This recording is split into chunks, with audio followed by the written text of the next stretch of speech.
Assalamualaikum warahmatullahi wabarakatuh. Halo teman-teman semuanya.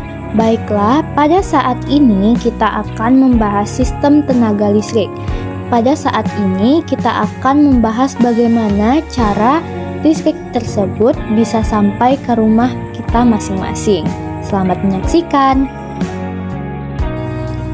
Baiklah, pada saat ini kita akan membahas bagaimana listrik sampai ke rumah. Listrik tersebut akan melewati 4 tahap. Yang pertama ialah pembangkit. Listrik biasanya dihasilkan dari berbagai pembangkit yang ada. Contohnya, yang pertama ialah PLTA, yang kedua ialah PLTB, yang ketiga ialah PLTS, yang keempat ialah PLTD, yang kelima ialah PLTU, yang terakhir ialah PLTPB, dan masih banyak yang lainnya pembangkit-pembangkit yang ada di Indonesia. Yang kedua ialah transmisi.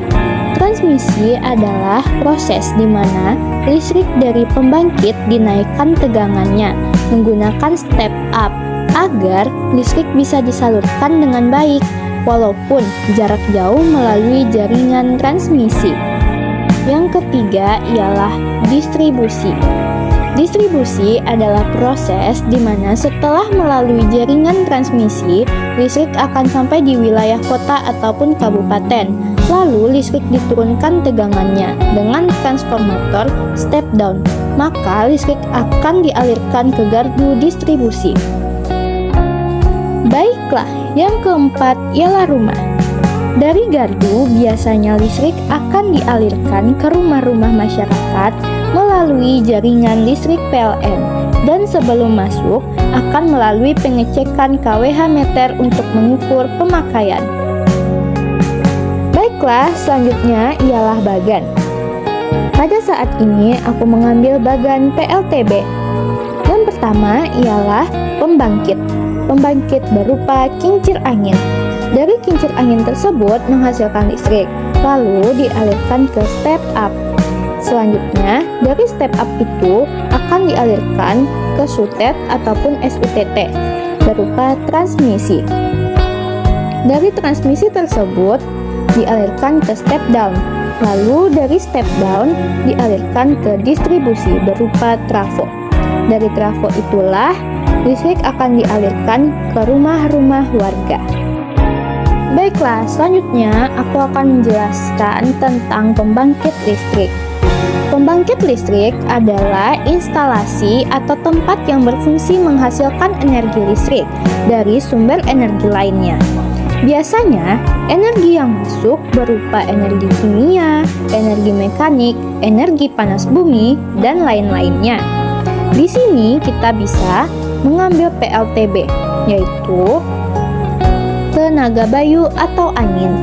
Biasanya pembangkit listrik tenaga bayu menggunakan kincir angin untuk membangkitkan listrik serta menghasilkan listrik yang akan digunakan. Baiklah, selanjutnya aku akan menjelaskan apa sih itu step up.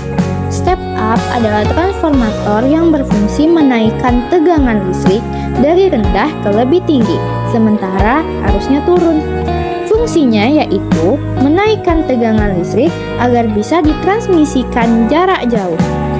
Digunakan pembangkit listrik sebelum listrik disalurkan. Baiklah, selanjutnya ialah transmisi. Transmisi adalah gardu induk yang berfungsi sebagai perantara antara pembangkit listrik dengan jaringan transmisi atau jaringan dengan distribusi. Pada saat inilah tegangan diatur naik turunnya agar sesuai untuk disalurkan selanjutnya. Transmisi adalah titik terpenting dalam sistem tenaga listrik. Baiklah, selanjutnya adalah distribusi.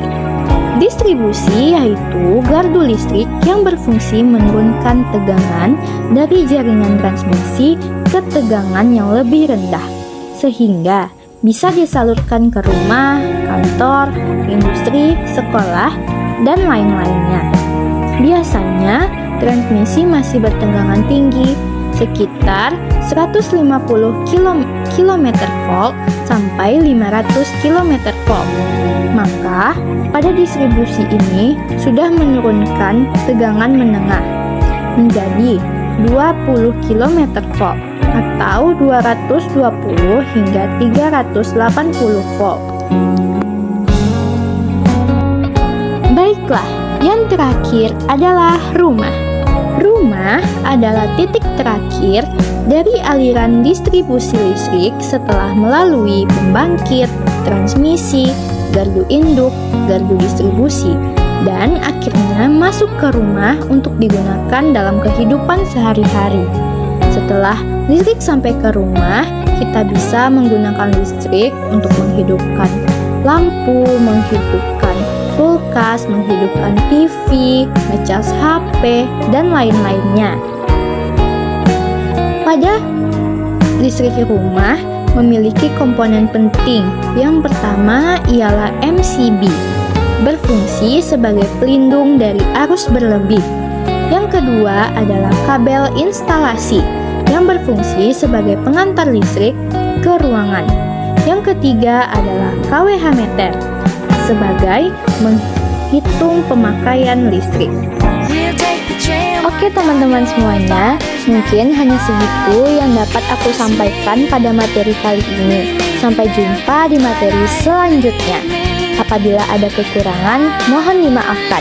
Jangan lupa like, comment, and subscribe ya teman-teman semuanya. Assalamualaikum warahmatullahi wabarakatuh.